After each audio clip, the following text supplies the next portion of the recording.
በስመ አብ ወወልድ ወመንፈስ ቅዱስ አሐዱ አምላክ አሜን።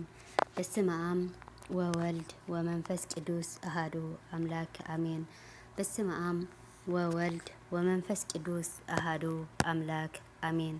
ሰላም ስድራ ለእግዚአብሔር ከመይ ትውዕሉ ከመይ ተርፊዱ አነ አምላክ ይመስገን ሰላም ከምታ ኣነ ሰላም ዘለኽዎ ሰላም ክትኮኑ ደሞ በዓል ትምሉ ተስፋዬ ንለማዓንቲ ዕላማኻ ጽኑዑን ንጹሩን ይኹን ትለርእስ ሒዘልኩም መጽለኹ ሓቢርኩም ነጸንሑ ትሕትና ይላዎ ዕላማኻ ንጹሩን ጽኑዑን ይኹን ነፍስኻ ከተድሕን ዘለዓለማዊ ህይወት ክትወርስ ድሌት እንተደኣ ሃሌካ ካብ ትኪት ተንስእ ብተኣምራት መስቀል ኣማዕቲብካ ከምዚበል በስመ አብን ወልድን መንፈስ ቅዱስን ሓደ አምላኽ አሜን። እምነት ብግብሪ እምበር ብምርማር ኣይትመጽእን። አምላኽ መን ምዃኑ ንኽትፈልጥ ብግብሪ ተበገስ። ዘረባ መርምር ኣይኮነን ዝጠቅም። የእግዚአብሔር ብተመክሮ ጥራይ ኢኻ ክትፈልጦ ትኽእል። ነፍሲ ንኽትረክብ መስኮት ተኸፊቱ ፀሓይ ክትጽሎ ውን ናብ ደገ ኢኻ ትወፅእ። እምነት እውን ብተመሳሳሊ መንገዲ እያ ተዕቢ። ቅዱሳን አባታትና ከም ዝመሃሩና ዕላማ ብኾፍ ወይ ብትጽቢት ኣይበጽሕን። ህይወት ናይቲ ጠፋእ ወዲ ኣብነትና ንግበሮ ተንሲኡ ከዓ ናብ ኣቦኡ ተመሊሱ ሉቃስ ምዕራፍ 15 ፈቅዲ 10 ሽሕ እኳ ኣብ ዓዘቕቲ ሓጢኣት ሃሉ ብዘየገድስ ኩሉ ግዜ ናብ ኣምላኽ ክትምለስ ትኽእል ኢኻ። እግዚአብሔር ደንጉኻ ኢሉ ኣይክመልሰካን።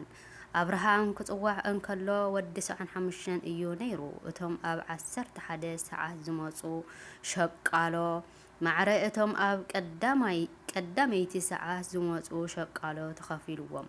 እዚ ጽሑፍ ንኾንቱ ኣይኮነን ተዋሂብካ እውን ኣይክብለካን። ድሮ ብንእሽቶን ሓው እንድዩ ዝጠፍአ እሞኸ ደኣ ነፍስኻ ክተቃጽል ክተጥፍእን ክተዕንዋን እንከለኻሲ ሱቕ ኢልካ ክትርኢ ዲኻ? ኣብ ግዜ ጥምቀትካ ዝተቐበልካዮ ጸጋ ኣሎ። ንጸላኢ ሰናያት እውን ክትቃለስ እውን ተኣዚዝካ ኣለኻ እምበር ጸጋኻ ኣልዕል እሞ ተቃለስ። እቲ ኣብ ኮንቱ ድኻምን ትኪትን ኮንካ ዝሓለፍካዮ ዘመን ውሕድ ኣይኮነን። ስለዚ ካብ ሓድሽ ጀምር። ምክንያቱ ነቲ ኣብ ጥምቀት ዝተቐበልካዮ ጸጋ ውልድነት ቅድስ ኣርኢኻዮ ኢኻ። ስለዚ ብቕጽበት ተንስእ ኣይትደንጉ። ዕላማኻ ድሓር ወይ ጽባሕ ወይ ምሸት ወይ ነዚ ዝሰርሖ ዘለኹ ምስ ወዳእኹ እንዳበልካ ኣይተነውሓዮ። ምክንያቱ ምንዋዕ ሰዓታት ኩሉ ግዜ ሓደገኛ እዩ። ዕላማኻ ልባውን ጽኑዕን ምዃኑ ብግብርኻ ክተርኢ ትኽእል። ብቕጽበት ምስ ተበገሰ እዩ። ኣረጊት ሰብነትካ ገዲፍካ ሓድሽ ህይወት ከም ዝጀመርካ ሓድሽ መንገዲ ሓድሽ ዕላማ ከም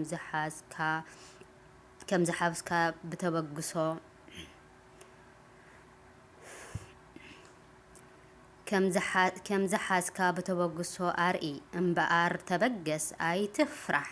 ኦ ጎይታ እብገስ ኣለኹ እሞ ደግፈኒ በሎ። ምክንያቱ ልዕሊ ኩሉ ዝደለኻዮ ናይ ጎይታ ረድኤት እዩ። ኣብ ዕላማኻ ጽኑዕን ናብ ድሕሪት ኣይትጠምት። እታ ናብ ድሕሪት ምስ ጠመተት ናብ ዓንዲ ጨው ዝተቐየረት ሰበይቲ ሎጥ ዘክር። ዘፍጥረት ምዕራፍ 19 ፈቅዲ 26 ኣረጊት ሰብነትካ ደርቢኻዮ ኣለኻ እምበኣር ኣብኡ ይኹን ጉደፎ። ከም አብርሃም ካብ ዓድኻ ካብ ኣዝማርካን ካብ ዓዲ ኣቦኻን ውፃእ ናብቲ ኣነ ዘርእየካ ምድሪ ከዓ ኪድ ዝበሎ ድምፂ ኣምላኽ ሰሚዕካ ኣለኹ። ዘፍጥረት ምዕራፍ 12 ፍቅዲ 1 እምበኣር ኩሉ ሓሳብካን ልብኻን ናብቲ ምድሪ ናብ መንግስቲ ኣምላኽ ይኹን።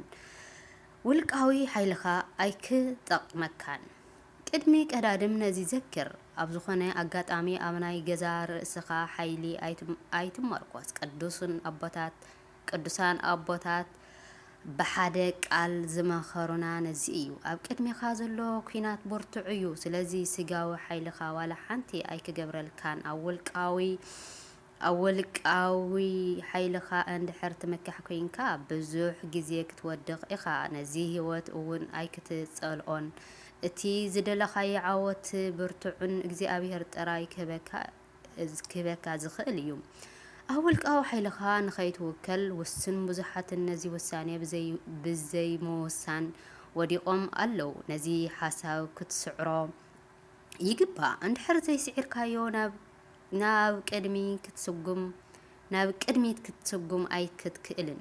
ሓደ ሰብ ፈላጥ ኩሉ ግብሩ ሓይሊ ዘለዎ ኣብ ገዝኣ ርእሱ እተሓሳስብ ጥራይ ዝውክል እንድሕር ኮይኑሲ ከመይ ገይሩ ካብ ካልኦት ሰባት ማዕዶ ክቕበል ይኽእል? ከምዚ ዓይነት ትምክሕቲ ኣብ ዘለዎ ልቢ ብርሃን ኣምላኽ ከቶ ኣይክኽእልን። ኣቱም ንገዝኣ ርእስኹም ፈላጣት መስተዋዕልትን ጌርኩም እትሓስቡ ወይለኹም። ኢሳያስ ምዕራፍ 5:21 ይብል ነቢይ ኢሳያስ።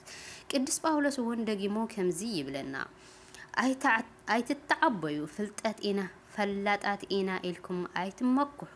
ሮሜ ምዕራፍ 12:16 መንግስቲ ኣምላኽ ካብ በልሕታት እስተውዕልትን ተሓባ ንጽህናት ግና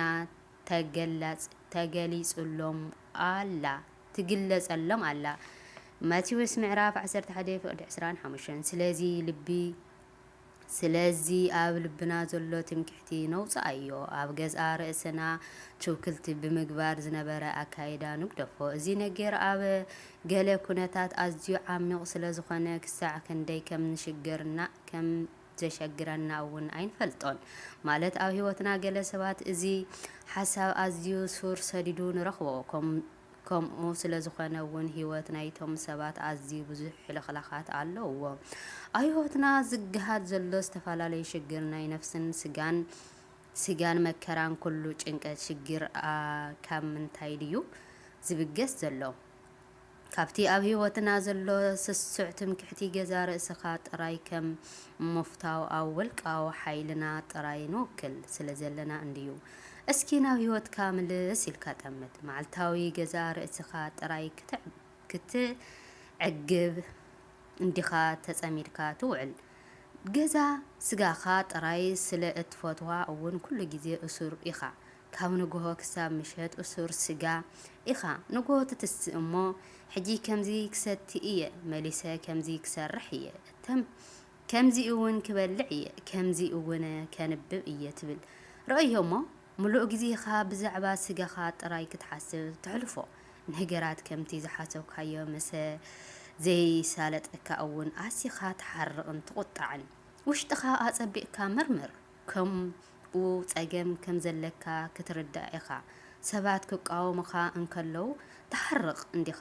እዚ መርኣያ ናይቲ ጸገም እዩ። ውጽኢት ናይዚ ኣብ ባርነት ሓጢኣት ከም ንነብር ጌርና ኣብቲ መንፈስ ጉይታ ዘለዎ ድማ ኣብኡ ሓርነት ኣሎ። ከላይ ቆሮንጦስ ምዕራፍ 3:17 ብስጋዊ ስምዒት ተበሒትካ ከመይ ጌርካ ሓርነት ክህልወካ ጎይታ እንታይ ድዩ ኢልና ንኣምላኽ ዘያዳን ክነፍቅርን ንብፃይና ከም ነፍስና ክነፍቅርን እንድዩ ከምኡ ንገብር ዶ ኣለና?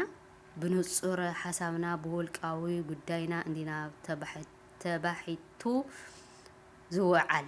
ስለዚ ዝኾነ ሰናይ ነገር ካባኻ ከም ዝረከብ ተረድኤ ምናልባት ንኻልኦት ሰባት ናይ ምፍቃር ሰናይ ሓሳብ እንተድሒርካ ካብ ውልቀኻ ከም ዘይኮነ ፍሉጥ እዩ። ካብቲ መንጪ ኩሉ ሰናይ ነገር ወሃቢ ህይወት ኣምላኽ ዝተዋሃበካ ውህብቶ ምዃኑ ንሱ ኣብ ህይወትካ ዘግሃዶ ሓይሊ እዩ።